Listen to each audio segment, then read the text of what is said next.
Kagulat World, yumanig ang buong tennis world. Sa gitna ng maingay na home crowd sa Thailand, ipinakita ni Alex Ala kung bakit siya ang tunay na reyna ng court. Pinabagsak niya ang world-class rival na si Mananchaya Sawangkaew sa isang dominanteng 6-1, 6-2 performance para makuha ang makasaysayang gold medal sa 33rd SEA Games. Ang shock factor na nagpabilib sa lahat. Hindi lang basta nanalo si Alex, nilamon niya ang laban sa loob ng straight sets. Dahilan para basagin ang 26 na taong pag-uhaw ng Pilipinas sa women's tennis singles gold.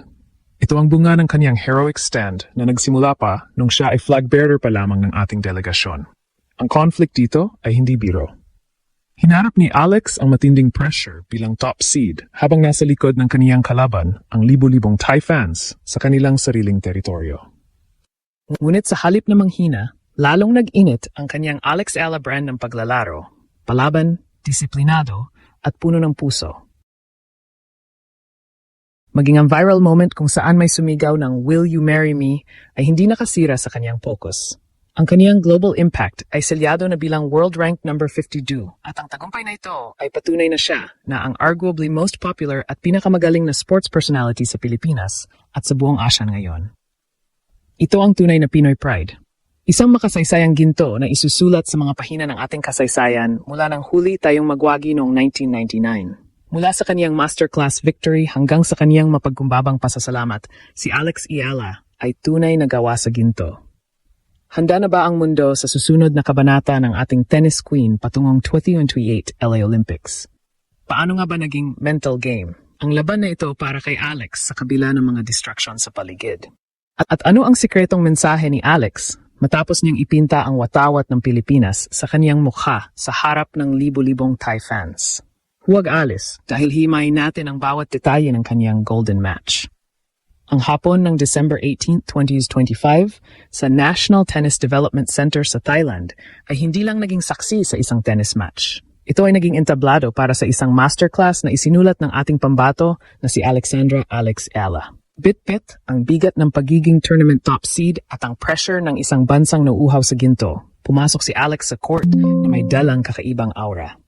Ang kaniyang katunggali, ang home favorite na si Mananchaya Sawangkaew na suportado ng libo-libong Thai fans na humihiyaw sa bawat palo. Ngunit ang shock factor na yumanig sa lahat ay ang ipinakitang mental toughness ni Alex sa gitna ng matinding hostile environment. Nagsimula ang laban sa isang matinding kaba para sa Pinoy fans. Sa mismong unang taon si Alex sa 0-40 def. Akala ng marami, ito na ang simula ng kaniyang pag-collapse sa ilalim ng pressure. Ngunit dito lumabas ang kaniyang heroic stand. Sa halip na mag-panic, kalmado niyang hinimay ang bawat puntos hanggang sa mabura ang abante ni Sawangkaew at makuha ang unang game. Ang sandaling iyon ang nagtakda ng tono para sa buong laban, na kahit anong hirap, hindi siya magpapatalo. Mula doon, naging isang one-sided affair ang unang set. Gamit ang kaniyang lethal forehands at matutulis na serves, nilamon ni Alex ang depensa ng Thai rival para selyuhan ang unang set sa score na 6-1. Ang tagumpay nito ay may malalim na global impact at makasaysayang kahulugan. Sa loob ng 26 years, walang Filipina ang nakapag-uwi ng ginto sa women's singles tennis sa SEA Games mula nang gawin ito ni Maricruz Fernandez noong 1999. Si Alex na ngayon ang ikatlong Filipina sa kasaysayan na umakyat sa rurok ng podium kasama ang legend na si Pia Tamayo. Pero hindi lang ito tungkol sa estatistika. Ito ay tungkol sa Noong 2021 Vietnam Games, bronze lang ang nakuha ni Alex. Kaya naman ang gintong ito sa Thailand ay patunay ng kanyang paglago bilang isang world-class athlete na kasalukuyang rank 52 sa WTA. Hindi rin nawala ang drama sa loob ng court.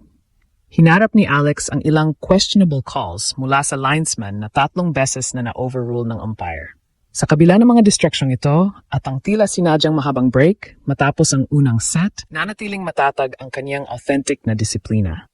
Pinatunayan ni Alex na siya ay made of gold, isang atletang hindi lang basta magaling sa technical, kundi may bakal na kalooban na hindi nababasag ng kahit anong panlalamang. Paano nga ba napanatili ni Alex ang kaniyang momentum sa second set nang magsimulang lumaban si Sawangkaew? At ano ang full circle moment na nag-ugnay sa kaniyang ginto sa tagumpay ng kaniyang ina noong 1986? Huwag kukurap dahil ang kasagutan ay malalaman natin sa susunod na bahagi. Sa pagtunog ng hudyat para sa ikalawang set, alam ng lahat na hindi basta-basta isusuko ni Mananchaya sa Huancayo ang laban sa harap ng kaniyang mga kababayan. Ngunit ang shock factor na hindi napaghandaan ng kaniyang kampo ay ang lalong tuminding bangis ni Alex Eala. Sa score na 6-2, ipinakita ni Alex ang isang antas ng tennis na bihira nating makita sa CA Games. Isang laro na pang Grand Slam ang kalidad.